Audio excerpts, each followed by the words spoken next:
Hello, I'm Nigel Stevens, and this is my wife Rachel, and we work with the Cherry Tree Project in Romiley and Stockport.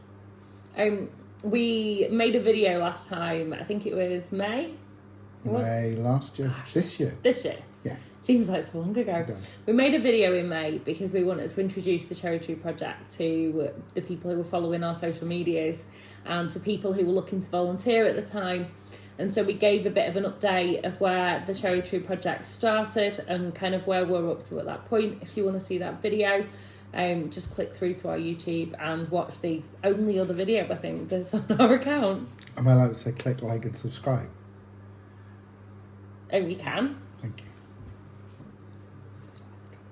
So, I think we wanted to make the video because what we wanted to do is do a little bit of an update video to say kind of what happened since May and what's going on with the Cherry Tree Project. So I'm going to do you mind if I do like a 1 minute recap of kind of where we are today? No, you do that. So, Cherry Tree Project started January 2019. Bit of detached work, kids want sport, so we did a sport project on the field over the summer holidays, loads of food, loads of games, no teenagers turned up. They said they wanted something for them. We created a youth club called Project Lab. We let them design and create their own sessions. We met once a week. We ate a massive meal together, and then they created a upcycle business called Cherry Aid, and they were going to use it to fundraise to go to Alton Towers. And then along came coronavirus and squished all of our plans, and we had to hit reset. And we spent those first couple of months of COVID doing detached work, doing activities kind of door to door where kids engaged through their windows, like putting pictures in the windows and stuff like that. And then we started our online cooking show. Now, we did mention this in the previous video, but I think it totally deserves its own moment, doesn't it? Yeah, so somebody made a comment that said you should do your own cooking show. So we thought, well, how can we do that? And who'd get involved in that? And the uptake from the local community, from the kids, from the parents, was great. You know, we started off, and we said in the last video, we started off with 15 families. And I think the last time we spoke to you, we were getting... It was 100. So 100 families taking part. In the March, we had 15. In fact, no, we started the week of Easter. So in the April, we had 15. Yeah. VE Day, I remember that was the first big jump. We had 75 and we could afford it because it was so cheap, because it was literally like potatoes and corned beef in a thing like old Linda's recipe, corned beef hash. And then by the May, there was 100. So the interesting thing is you can see our kitchen table. Up until this point, we were doing it all here. It was, yeah. And literally around the time that we did the last video, we had been working... This project was created with our local church. So it was created with St Chad's in Romiley, and also working alongside the Romiley Life Centre. And so working with them, we then moved into a local community building. It was a St Chad's building. And we worked with the Life Centre to start doing food parcels weekly, and we supported them in doing that. But we also used it that suddenly we had this massive haul that we're able to fill with ingredient bags. So the numbers went quite quickly from 100 up to 150, where it stuck for a little bit. And then we ended at around 160. And our next one? Oh, don't. We'll come to that in a second. But... during all this time, we never really advertised either. These were just people who followed us or their friends told them about it. I totted up the figures. Do you know how many ingredient packs we did in total? Ingredient packs, no, I don't. So ingredient packs, I wrote it down, so don't look. Ingredient packs in total, we did over 23 sessions. We did 2,409 ingredient packs, providing just under 10,000 meals. And if we include the fact that we used to do the supersized ones for the bigger families, we probably did over 10,000 meals. Well done you. Well done you. Well done you guys, because some of you watching it now will be the volunteers who pack the bags. I mean, so we had Lucy packing bags, coming down, helping out every week, age 13, if I get your name wrong. But coming down, taking time out of every single week, we had Zach, so year 8 Zach, every single week, delivering ingredient packs. And when his mum went back to work after her furlough finished, he dragged his auntie along, got her to drive him around, then went home and cooked his bag. So we had his mum's tea on the table. You know, we've got loads of our young people. We're really involved, and we genuinely couldn't have done it without them. But it has just been incredible. That's an important point to make, though. That a lot of the stuff that we did prior to COVID was led by the teenagers. The Fit and Fed, we couldn't have done it without them. You know, their input into helping, bags, delivery, ideas for menus, all what those about sorts our of girls? So in the Fit and Fed, we were live on Facebook, and we had 2 girls. We never asked them. They just started doing it. Started every single week. When we spoke, sometimes the Wi-Fi cut out because we're literally delivering it from our own kitchen. And the Wi-Fi is cutting out. So what they did was they watched the videos, and as we were saying anything, they transcribed it into the comments. So anyone whose Wi-Fi was glitchy, they were able to check the comments and so the videos. They did that. Like, we didn't even ask them to. And they did it for weeks. I mean, I reckon they did it for a good 15 weeks at least. And I think that's the clever thing about the teenagers that we work with, is they spotted something that we hadn't spotted, and then they came up with a solution, and we run with it. Girls, you know you are. So the Fit and Fed exploded. I think one of the things that the Fit and Fed really proved to us, though, was that the need was beyond. We knew that the kids were bored. We knew that they were stuck in at home and needed to be, and we're trying to keep them busy, and we're also trying to be able to connect with them without having to see them physically. But we also started to realise how many families came to us because they just needed the food. And we did have loads of families who told us the impact that the Fit and Fed made on them. We had a lady tell us that she'd been on a debt management plan, and the food from the Fit and Fed had meant that she was able to pay her way out of it. We had a family who told us that she only survived the weeks because of the extra food that she got from the Fit and Feds. There were so many stories that we heard. I mean, this was completely aimed at families. But we even had a handful of people who were either socially isolated or they weren't, and they just wanted to join in with the cooking. Who, I think one of the great things was that suddenly we had engagement between a 4-year-old child and an 80-year-old woman, both cooking and commenting via Facebook. And maybe one with a bit of help from a daughter and one with a bit of help from the mum. But suddenly it was like one shoe fits all. Everyone was hanging out together. And I felt like it almost rebuilt community. It certainly added to it. And there's a couple of other individuals as well. We've got the guy that lives by himself that said he hadn't cooked for years. We're obviously now friends with him on Facebook. And he still now, when he cooks himself a meal, he still takes a photo and posts it. And tags us in loads of them. Yeah, and then there's the lady who said that she felt less alone when she cooked with us. Yeah, the couple that the gentleman in the relationship was the one that cooked we did a Sunday roast, and he cooked that, and that's on a Friday. On the Saturday, his partner tried it, and on Sunday she cooked for the very first time a Sunday roast for the pair of them. People used to tell us these stories, and we used to like take turns at who cried each week. Yeah, because it was really heartwarming, and I think for us it added an extra focus that we realised that in order to be able to look after our young people properly, we needed to look after their families. We needed to be. It wasn't just about activity, but it was also about connection. It was about community, and it was about food. So we stepped up.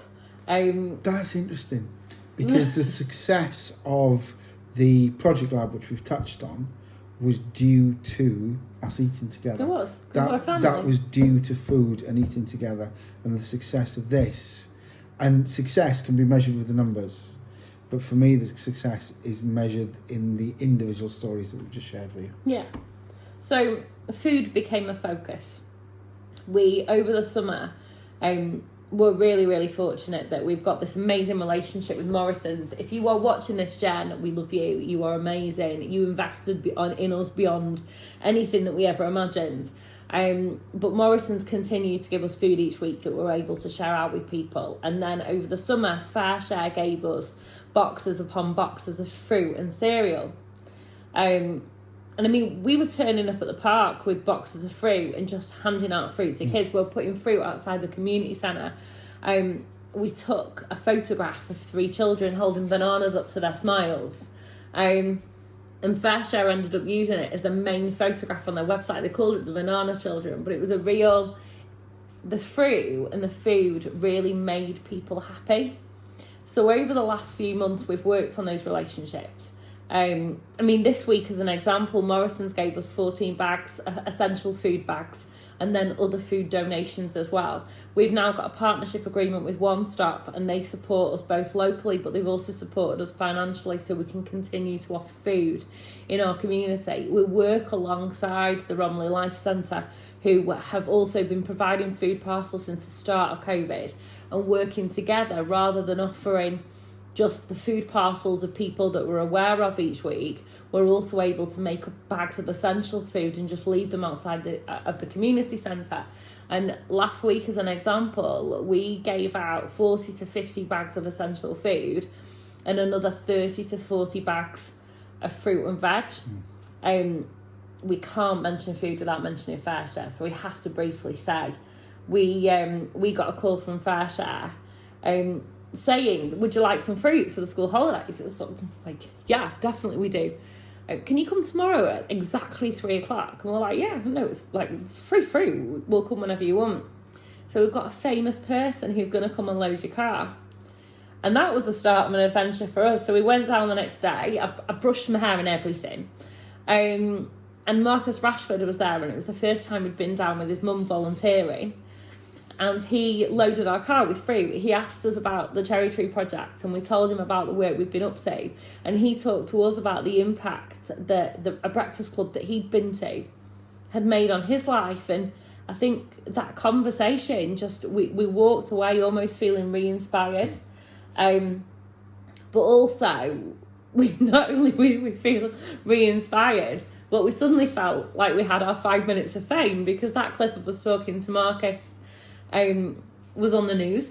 So a picture of Marcus loading the car up, and we're there pointing, and that's our car, which led to us being in a newspaper.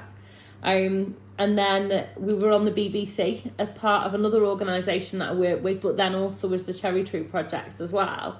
And suddenly there was a boost in donations, which we were able to spend on more money for food. And the need grew even more because we've also been told it's now part of a school curriculum. Oh, that video. On my beautiful niece Olivia was at school, and they played the video in the classroom, and it's the first time she'd seen it. Just, that was my Uncle Nigel. But the more people talked about us, yes, it was great because suddenly the donations increased, which was fantastic. But for every call we got from someone making a donation, we had 3 calls from people asking for food. Yeah.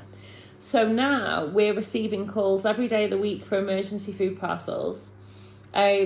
We're distributing activity packs to kids who are at home, or they're off school, or they're too young for school, to help keep them busy and give the parents a little bit of a break.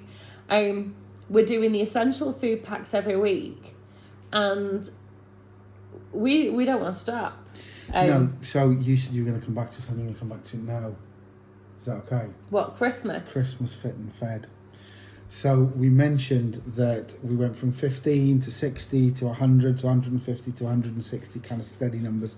That's families per week. At Christmas, we are doing on the 23rd of December a full Christmas dinner, including a whole chicken, for 300 people. No.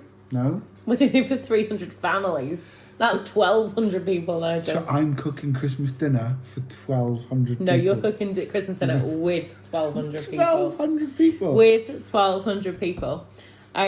We hope we've got a special guest coming. We're hoping for a visit from the big man himself. We wrote our letter, we sent it off to the North Pole, and we have an inkling that he may be coming to visit us, which is brilliant because we know that this year he's struggled to be in supermarkets and different places because, you know, Santas need to shield from COVID too, apart from on Christmas Eve when they're completely magic and they totally pop down your chimney. But apart from them, have to be cautious. So hopefully he will be appearing through that screen. And we've just got some really, really exciting plans for the rest of the year. Now,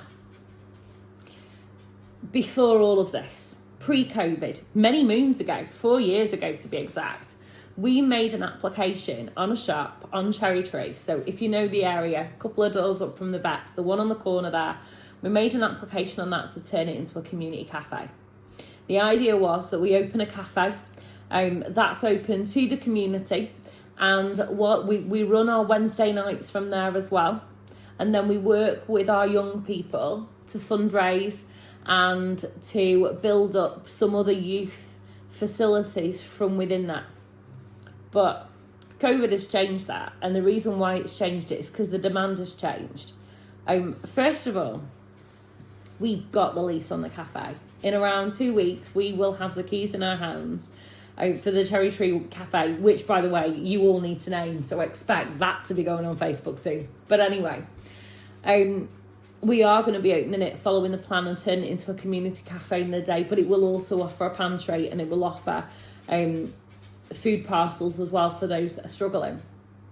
But whereas previously we felt like being there one evening a week for our young people and building up from there was going to be sufficient, the last 6 months or so have shown us that it's not. And that's why we're asking for your help. That is why at the moment you'll see on our social media we've been asking for testimonials, we've been asking for young people to tell us what they need. But also that's why we're applying for funding and applying at the moment, because one evening a week for our young people isn't going to be sufficient. These teenagers have felt forgotten. They felt like when everything else in the world was closing, as much as many people thought that them being able to go to school was putting them first, many of our young people were like, well, why is everyone else being kept safe but we're sent to school? And then they're not being able to have those conversations, and they're feeling like the needs that they have haven't been the priority of others, and we want them to be the priority of us.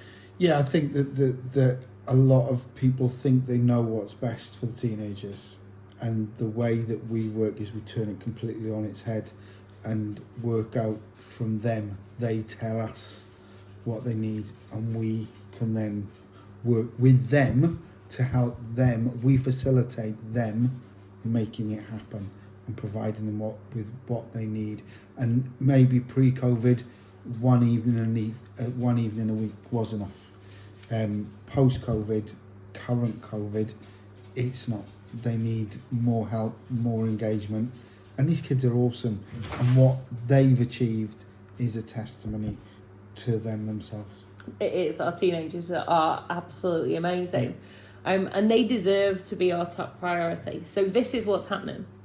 The cafe will be open. As soon as we have the keys, we'll post it out. We'll let you guys know what we're doing. But once the cafe opens, it's going to have some extra provisions that we weren't expecting before. It will be open 5 days a week for free breakfast for our teenagers and for our kids on the way to school to nip in and grab breakfast on the fly for them to eat on their way to school. It will be open 5 days a week straight from school, so our kids can come, they can have access to the internet, there'll be some free snacks available and some healthy food, and it'll just be somewhere for them to use their computers, to do their homework, to feel safe, to see their friends. Our Wednesday nights will run from there as well. We don't know exactly what they'll look like, but I'm sure our teenagers will let us know soon. And then we'll work alongside our young people for them to create themselves provisions in those other evenings. We're not in a rush. We don't need to open late every single evening straight away, but we've got the time and space available, and we're going to work with our kids to do that. And also we're looking at the moment into opening up on a Saturday morning, and for our teenagers to be able to run that cafe themselves, design it, create the menu. So if you're watching and you're one of our teenagers, or you're one of our new teenagers, and you were previously on our manufacturing team or our advertising team or our sales team, understand that your job just got bigger. So we'll be expecting some support from you guys soon. We're also going to be purchasing some equipment in order to be able to respond to the needs that we've got. So we're going to need some computers. It does mean if any of you know anyone with any spare computers, just let me know. But we're going to need some computers. We're going to hook up the internet. We're going to get some stationery, and we're going to make sure that all of our teenagers have somewhere that they can do their homework. All of our teenagers have somewhere where they can research the things that they're interested in, or be able to take part in something that they just might not be able to do at home. All of our teenagers will be able to have breakfast and healthy food every day, and they will all have somewhere to go that they can call their own. So, be excited. We are coming. It is for you. And just let us know what you think, because this is your cafe. So we will, the first few months of next year, we'll get up, we'll get running, we'll buy everything that we need, and we'll work alongside our teenagers to set a format in place. And then over the next 12 months that we'll explore it. But the funding that we raise will pay for a full-time youth worker. It will pay for the stationery that we need. It will pay for the food that we need, and it will give us the first 15 months basically, for us to create a sustainable community cafe that will pay for itself and run for many, many years. And we'll do that with you guys. The Cherry Tree Project is about helping others who need it most. We also work with many different charities who help people like the homeless.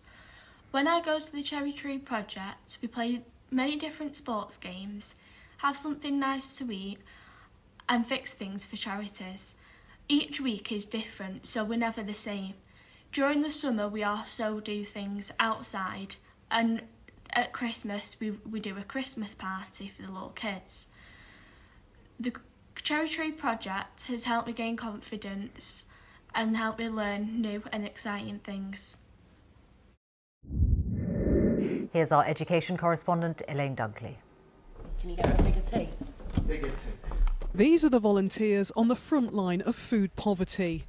So we help about 160 families in the school holidays, and then through the non-school holidays, it's 20 to 50 families depending on need. The Cherry Tree Project in Stockport provides emergency supplies for those in need. We've come across huge amounts of people where they've been made redundant, where they've lost jobs, where the job has changed, so they've now got less hours, or they're on furlough and they're on less money. Gemma, who is looking for work, is worried about providing for her children over the Christmas holidays. It takes off a lot of pressure from a lot of parents, especially single parents or people who have just lost their jobs around all this as well.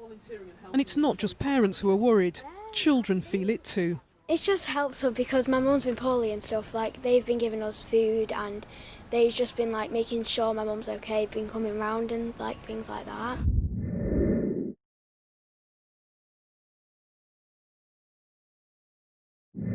Cherry Tree, what an amazing group. They might not strictly be a new group, but they're providing so many new services. They've kept everyone's spirits high in this current time and taken on lots of new things. They've got amazing plans for the future. Overwhelmingly, people voted for Cherry Tree Project, so I'm really pleased to be able to give them this award today. Massive thank you to everyone who nominated us for the Customer Star Award at Stockport Homes. We really appreciate it. So this is yours. We love you guys. Thank you very much. Thank you.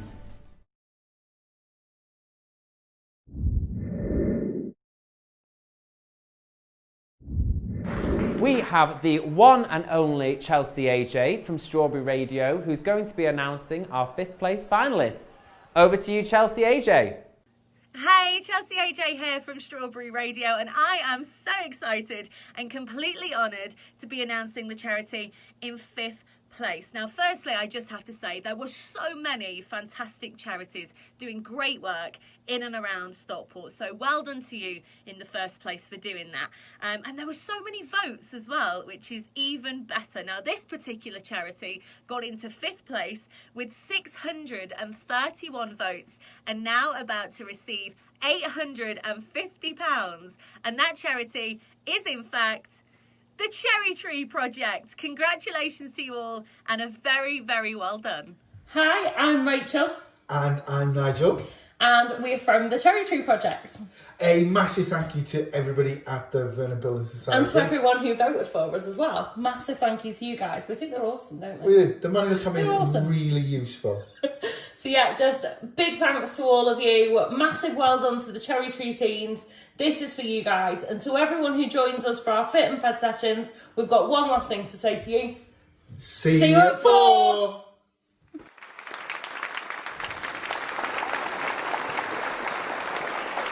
Well done, Cherry Tree.